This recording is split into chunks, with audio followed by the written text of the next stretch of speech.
Hey everyone, Rob from Southgate Media Group here. Before we get started with this podcast, we have a quick message. If this is your first time checking out the show, we love that you found us and we really hope you enjoy it. What we have to say is for the subscribers. If you enjoy our shows, would you please donate to help keep these going? We don't want to have to put traditional ads on these shows, but this does cost money. So we really do rely heavily on donations. To make a donation to the show, please go to our website, www.southgatemediagroup.com. Go to the page for the show, and in the upper right-hand corner is a donate button. It takes you right to PayPal, and you can donate whatever amount you want. Thanks a lot for listening, everybody. And now, on with the show.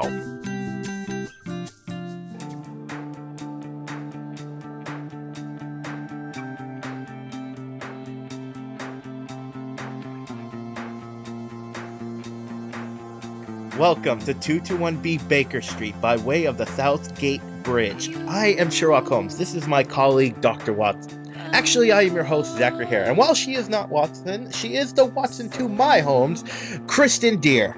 Hello. All right, today we will be talking about the Season 3 episode, Bella. And by the way, we were completely tricked by the trailers last week. We thought we were going to get a psychotic children's toy, but it was just a really cool AI story. I mean, come on. Yeah, a little bit of sci-fi this week. Yes, but I found it. I mean, this was This could. I mean, you got to give it to the writers for this week's episode. There was some layers to this. Well, I liked about half of it. Oh I boy. liked the second half. I wasn't a big fan of the first part because we know it's not a sci-fi show, so we know. We kind of, there's some stuff built in there. We kind of know what's going to happen. Oh, you mean it wasn't going to be a real AI and that kind of Right, thing? exactly. Yeah, I guess. Oh, actually, I don't know. I think because we are on the. I mean, they try stuff like that sometimes. And AI, of course, we're very close to real AI, so I could see that. Although, we probably won't have a case where Sherlock goes toe to toe with a rogue computer. Yeah. Yeah. We know that's not going to happen. As I've said before, that's more an episode for the award-winning cartoon Sherlock Holmes in the 22nd Century. Oh yes, that sounds right. Yeah, I was thinking that one. I'm like, yeah, this would totally be that. Now we start right off with something I really like because something we've been talking about. They share custody of Clyde. Yay! I was like a little kid going, yee! Doing a little kid. I'm like, yes, that is awesome. Although Sherlock only wants him for experiments on the weekend.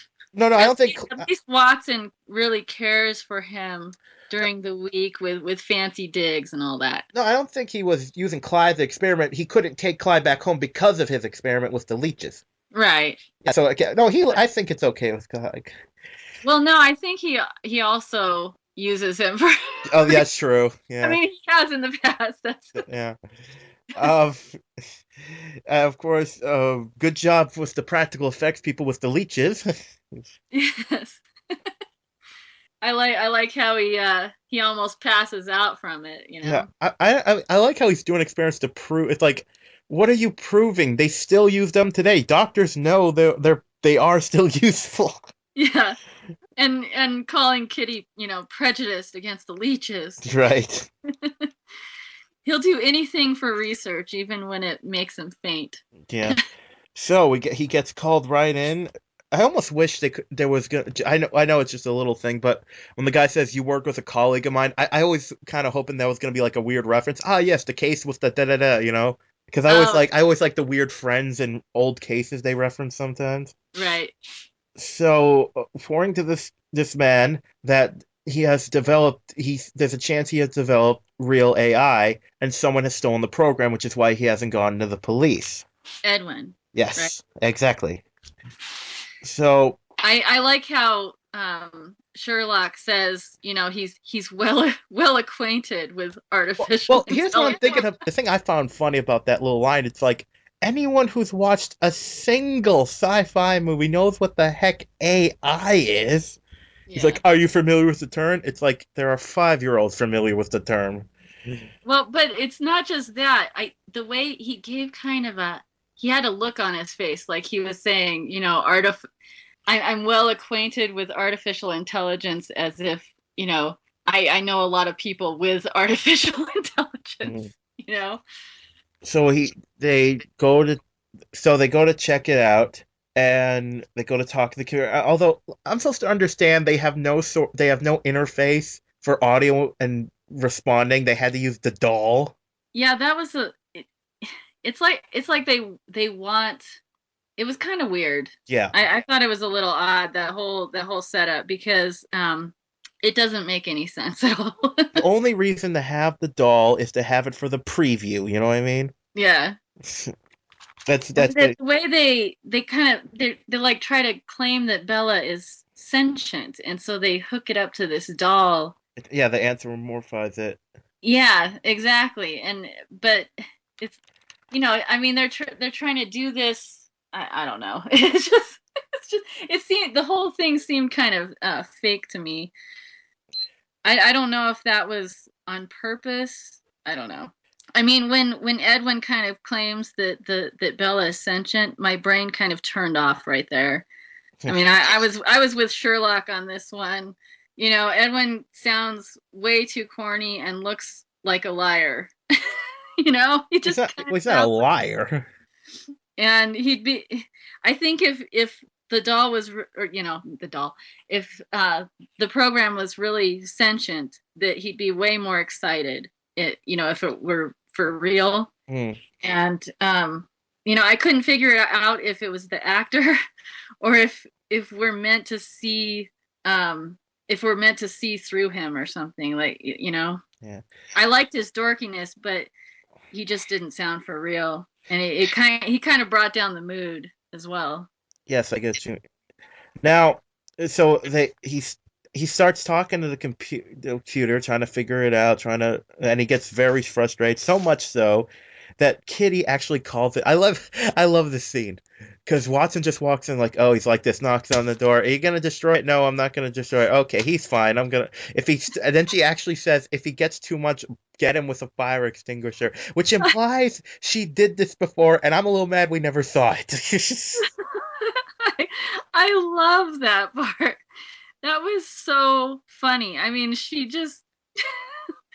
I mean, it was like it was just too ridiculous for her.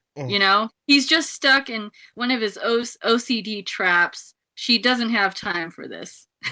Just use the fire extinguisher. Now Put out his flame when he gets ignited and begins destroying property. and I could completely see them blowing him in the face, and he goes, "Was I doing it again?" Like Totally. he doesn't get mad or anything. He's like, "Oh, okay." Yeah. So what's now Sounds just like him. the case takes an interesting turn because Holmes completely forgets about the theft and decides all he wants to do is prove or disprove if Bella's actual artificial intelligence. So they actually call in Watson, and this is what I found really cool about this. And I don't think they delved into it enough, but it was still an interesting facet. Was the fact that now it's Kitty and Watson figuring out the case. Right. I love that. I mean, they figure out almost the entire first case. I mean, they basically have two cases in this episode. And so you have Kitty and Watson doing the whole first part there. Yes, and also this is something I've missed seeing is when Watson deduces, but her, of course, experience as doctor leads her to figure out the age of the thief. Yes. And a classic Holmes trope, tobacco as a clue in the case. Ah, yes. Because if any Holmes Same fans teeth. knows, any Holmes fans know the brand tobacco, the original Holmes, he was very much a student of different tobaccos and tattoos and the like. Right. So, And then they have the cigarette butt as well. I believe, did she say it was a gawa? I don't know. Because that's a very specific, that's a French cigarette, and those things are disgusting. Yeah, I don't know my cigarettes. I know enough, and let me tell you something. If it's a gawa, yikes. Yeah, it sounded disgusting the way she was explaining it. So it leads them. Leads them to another. The DNA from that leads them to another case, and Holmes realizes it's actually a very prolific thief known as Raffles, which gets his interest back in. You gotta love how he says, obviously, he's never been caught because I've never been on his trail. Right. Oh, well, Sherlock. Can I just say, I understand it's from a book, a series which I'm not familiar with, but if I was a criminal, I would beg the police to not call me Raffles. That's horrible. Did Raffles steal a Nickname. painting? Did you steal a painting, Raffles? Did you? Who's a bad thief? Who likes to steal? Exactly. It sounds like a dog name, like Ruffles, you know? And I like how he says, "Well, I didn't know you were chasing Raffles himself." Like, no, even with that cool line, you can't make the name sound cool. You're still No. saying Raffles. Yeah. Ruffles. Now, I did like this scene where they're sitting when they figure out through the do thing and the employee. Well, it kind of helps when the person who you're hiring to do crimes you have on the employee list and a picture smiling. Hey. Yeah. That was pretty convenient. You would think he'd tell him, hey, by the way, they have a sketch of me. You might not want to put my picture here. Yeah. I think they were just trying to, it wasn't the main part of the Of story, so they course. were, solving it quickly. But what I did like is, the CEO secretary does the whole, well, I'm sorry, what exactly is, and Holmes is like, you can obviously tell he's kept them waiting there a while, so he just goes, tell him it's about this, this, and that. And then she comes right back out, yeah, he'll see you now. Yeah. I love that, not even letting him talk or anything. Yeah, that was great. And right before that, though, we get a nice little scene where he actually. Now, this almost made into my favorite lines, but when they're talking about Watson's boyfriend, and he says he's not an unintelligent man, and Watson looks shocked because that's a major compliment coming from Holmes. Yeah, basically assuring her that he's not an idiot. Now, of course, Or that's what he believes anyway. right, and he goes and they confront the CEO, and like you said, he doesn't let him talk. He's just like, "Oh, we know this, this, and this," and the guy's just like. And what's interesting, Holmes doesn't do any kind of charges, and he promised him he won't because he doesn't want to ruin the company just because the guy a little industrial espionage. Yeah. I love though that how quick that is, giving him to the end of the day. He barges in. It doesn't give him a chance to waste any time. Now, Talking. I don't know. I don't know if this was deleted for time or whatever, but if you notice, we never obviously they know who where Raffles is, but we never see him get arrested. No. I Well, mean, because it's not the main story. yeah, I'm guessing it was they thought about putting and they just edited it out. I mean, but although a guy like that, I mean, he's smart enough to probably be on the run the second he sees Holmes walk in the door. Well, I think it's possible that they never did shoot that because it doesn't seem like I don't think it was ever a major part of the Yeah, I think that's probably what they decided. Like it's for time and stuff. So yeah. so they figure out who stole it. Yay! Except Edwin's dead. Oh. Aww. And the first suspect is Bella.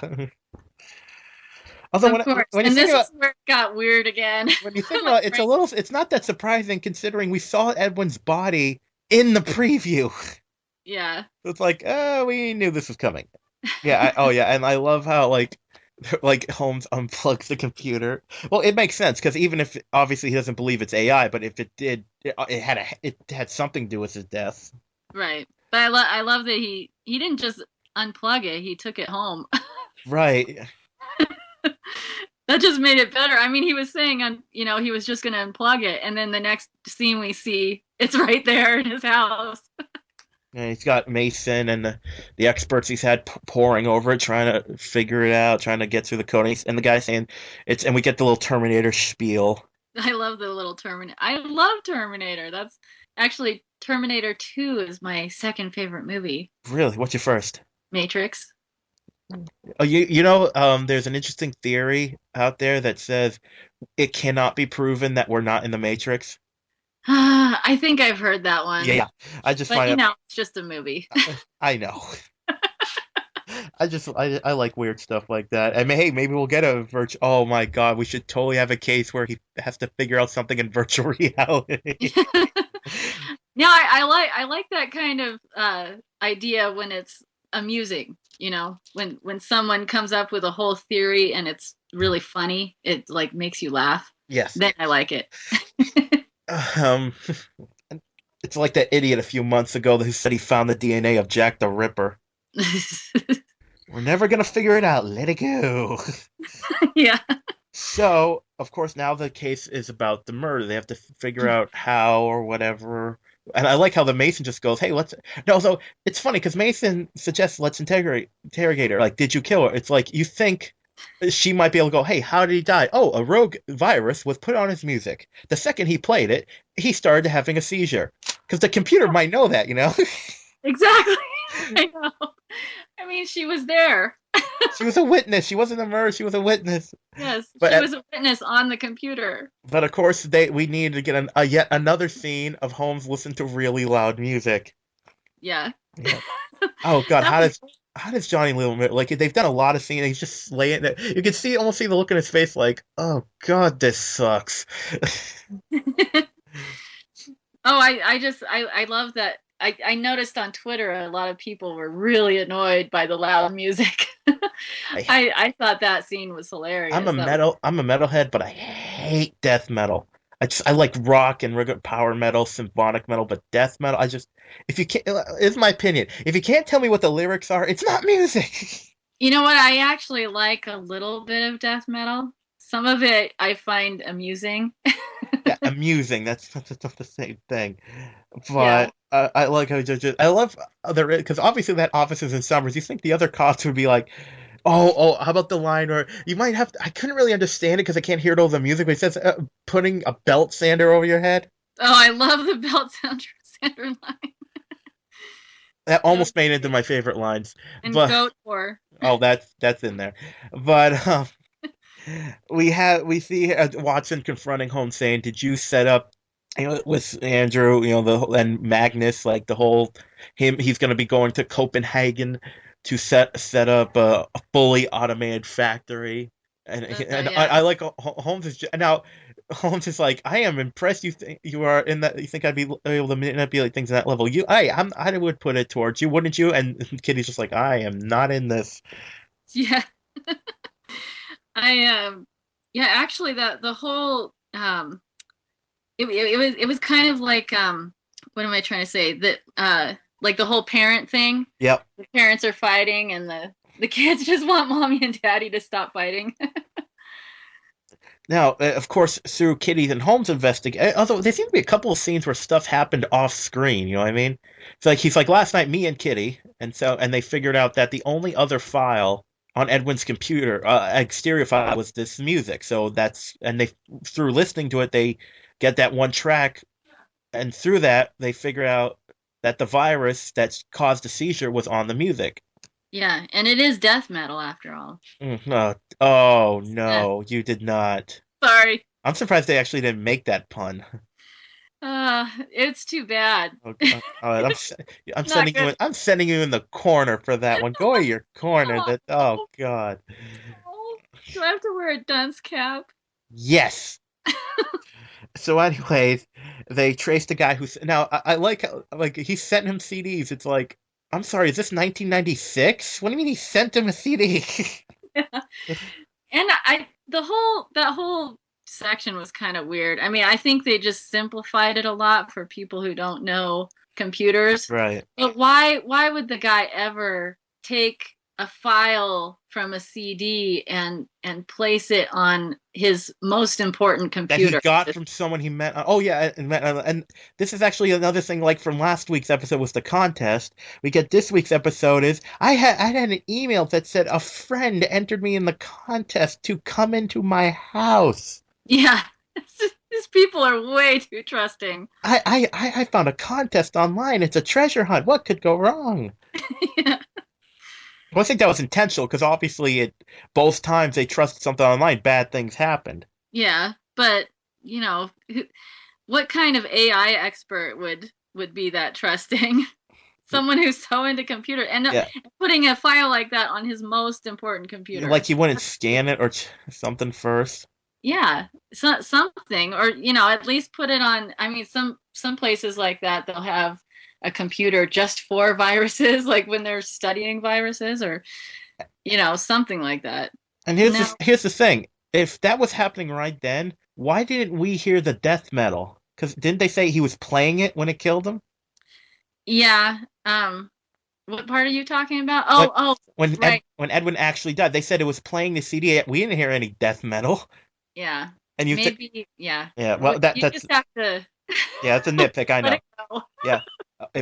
Now, one thing they did really interesting, I don't know how on purpose this was, but then when Holmes is trying to figure out how everything makes and how this guy could have, because obviously he didn't do it because he's a busboy. He did not write an advanced program to kill a man because the only reason to do that would be to make people think Bella did. And right when this scene starts, the music actually, you hear a violin pluck, and right when they do that, his eyes open when the I scene didn't. yeah, when the scene starts. It's well it's I just noticed it because then it starts playing over, but this first pluck in that scene when he's sitting in front of the board, his eyes open in sync with it. I wasn't even paying attention to that. I missed that part. And I like how Kitty's like Watson wants to know if she comes over, and the only reason Holmes doesn't want her over is because she would provide a moral aspect. Right. And but you skipped. I loved Oh, one of my favorite lines that he's an imbecile or a genius impersonating imbecile. yes, yes. Wait, but then they start. I kind of moved around because they didn't talk about the cleaning of the house when they first interrogated him, but I like how he realizes he's like, oh, the police investigated, searched his house, they found it pristine. Does he strike you as someone that would live in a clean house? Nope. And Watson's like, no, he looks like someone that would live in a biohazard. And so that's when they find out. Okay, now this is something. This is not a nitpick in any way. It's just something I've noticed about a lot of TV shows. But they'll have someone say, look, there's no record of it online. And here's the thing. I could type in happy jumping fun time bouncy ball and I'd get results. Yeah. Exactly. I know. They always I always have to just kind of turn my brain off when they say anything about finding any kind of results online, Yeah. because either they can immediately find results for a specific Brian Smith, or they don't find anything about something that's fairly common. Right. And if come on, if you typed in clean this house, the results you probably get are come on. But again, that's a nitpick. And they show him the pictures of people that are I like when he says the giant comet people are more credible than enemies of AI. Yeah. So they figure out one of those people are the most likely to, and they show him pictures, and he recognizes one of the students as the maid, the person that came into his house and all that. Right. And I mean, they say it's a really elaborate kind of plan, but it makes sense. Right. So It didn't make sense to me though, actually. I mean, it loosely makes sense, but who who would do all that for just because they want AI to be seen as dangerous? I mean, that's weird. well, I bought it because when people are afraid of something, this guy was, and that's what I found fascinating about it. He was a true believer. Yeah, but worried that machines are gonna kill people, so he kills someone. Yeah, well, Isaac Pike, he was obsessed with it, and I could believe, and Yeah, and also no one believed him, like no one believed his community, so he's trying to get. I mean, he honestly thinks that the machines are going to take over. right. I mean, I can, I can let it go a little bit. It just seems a little over the line. At least seems a little bit unbelievable. Yeah. And how about when they confront them and Aaron Rabin just is like her she's like a deer in the headlights and That was quick. yeah, and she's like, yeah, it's like she's like he's like, here, write me a program. She's like, oh. She was like a little bunny. I know. I mean, the whole thing. She's like, I did it. I did everything. Blah blah blah. She fell on her sword for him. And just so quickly too. Yeah, I like how Just so fast. She I didn't like have to think about it. I like how there's no guilt from him about it, not a freaking No, bit. God, I couldn't stand that guy. I wanted to punch him in the face. Oh, sure, punch a guy in a wheelchair. Well, he was such a jerk. So yes, and like they know she didn't do it alone, but they can't prove it without his testimony. So as I've said before, Holmes is looking along. He doesn't want to call Watson over because he wants to figure it out with morals and all that. And he figures out a way. He does figure out a way that the guy has a drug addicted brother, and he will blackmail him into doing it. But the other guy looked up Holmes and said, "You're an addict too. I don't believe you would do this to another addict." Yeah. And so it is they test each and he calls Holmes bluff. Although it wasn't really I don't know if you'd call that a bluff, but and then so the case is essentially unresolved. Yeah. At first, I didn't think that Sherlock. I didn't think that it was a bluff at first because of the way Sherlock was, the look on his face. Yeah. It seemed like he knew what was going on. It seemed like we were going to have a resolved case at the end at first. I thought But I kind Bella's of like that surprise at the end yeah, where I thought Bella's comment was gonna make him think of something. Her yeah, usual response, but nope. And I it, don't know if we're ever gonna get this again, but I don't know. I thought that was the perfect response at the end. How I mean it that's the epitome of leaving it up in the open, out in the open, you know. I Uh, mean, leaving it up in the air. yes, and of course we get that B story where Watson's going to Copenhagen with Andrew. Now I'm kind of hoping we get a case in Denmark. That would be cool.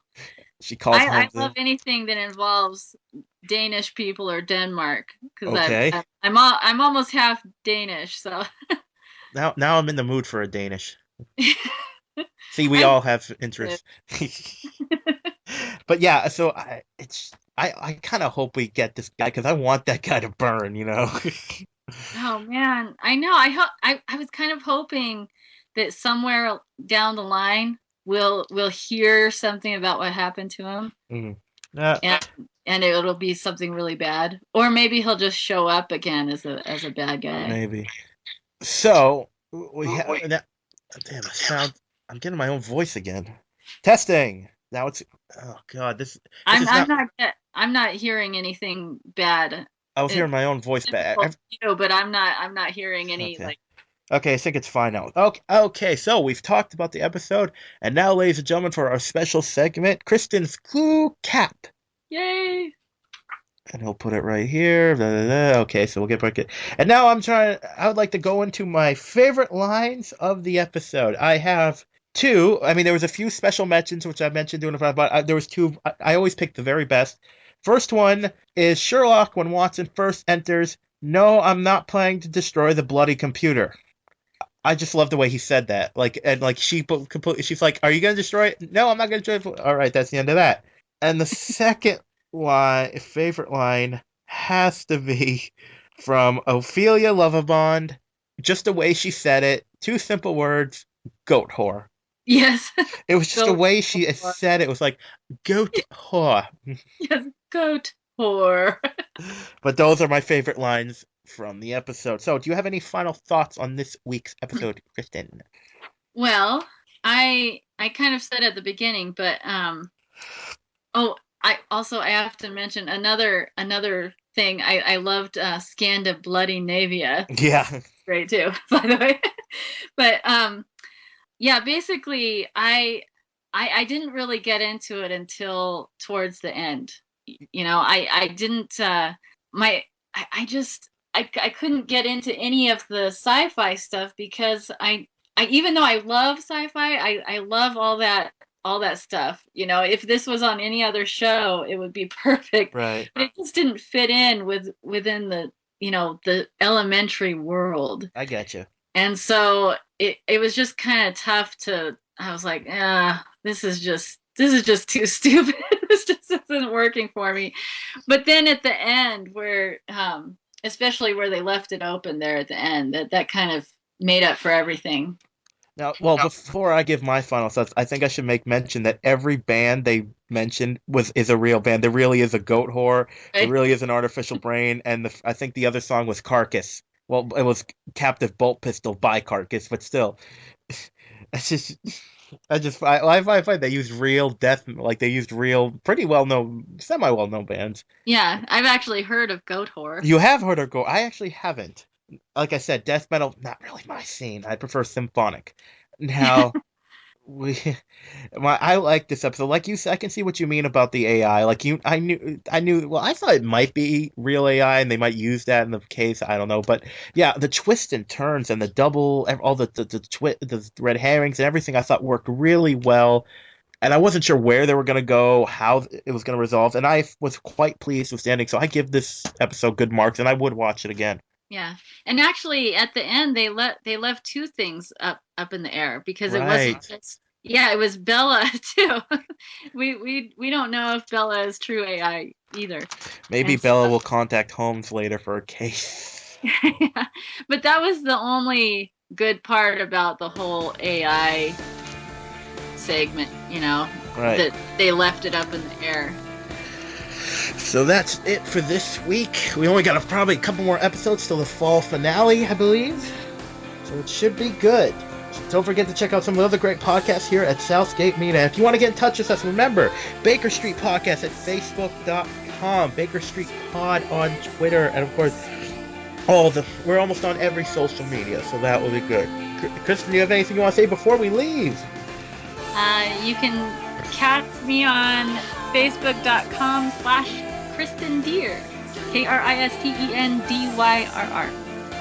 Yes, so, and for me, that's all this week, and we must depart, for the game is afoot.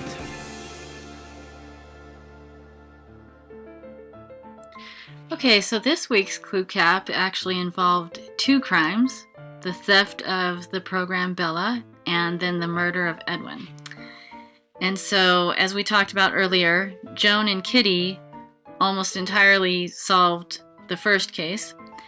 And the first clue in that was the photo that shows that the thief is an old guy who smokes, which Joan deduced from the liver spots and stained teeth. The second clue was that the thief knew the company well, so he had to case it. And that leads them to where he hid across the way from the company. And of course, the third clue, the DNA on the cigarette butt, which led them to the other thievery case. And then that's where Sherlock makes the final connection using the sketch on that other case to Raffles, I mean. And then the fourth clue was that Raffles changed his object of thieving from paintings to a number of tech thefts, and which seems like he had a boss who could afford him and would be interested in such things. And so that led them, of course, to Robert Burnett, the CEO, who hired the security consultant whose photo was right there in the pamphlet, and it's Raffles. Okay, so that's the first one.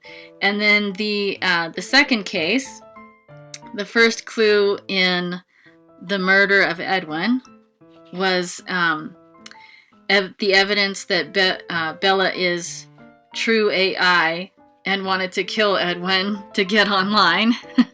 But of course we know that wasn't a real clue. And then the first real clue, Edwin was sent a music file that contained the murderous virus. And then the next clue was that the man who sent the file was an idiot, which means that someone else had to have inserted themselves by replacing the disk with their own, which contained the virus.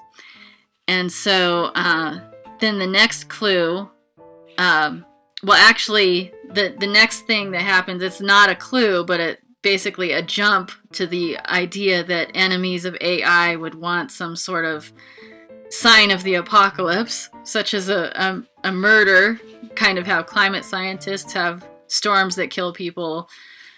These AI experts might want to kill a computer program to show that their cause is for real. And so the next clue, the next real clue, is that the idiot's apartment was spotless, okay, which led to the fact that he had it cleaned.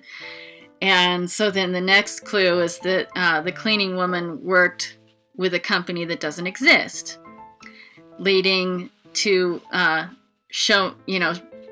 they showed the idiot the the photos of the AI haters, and that's when he saw that the maid was a student of Isaac Pike, one of the suspects who they thought might be capable of this sort of thing. And so this leads to, of course, then to our open ending, where they know that Pike did it, but we don't know whether Sherlock had him put away or allowed that fool of a woman to take the fall for him. And that's it.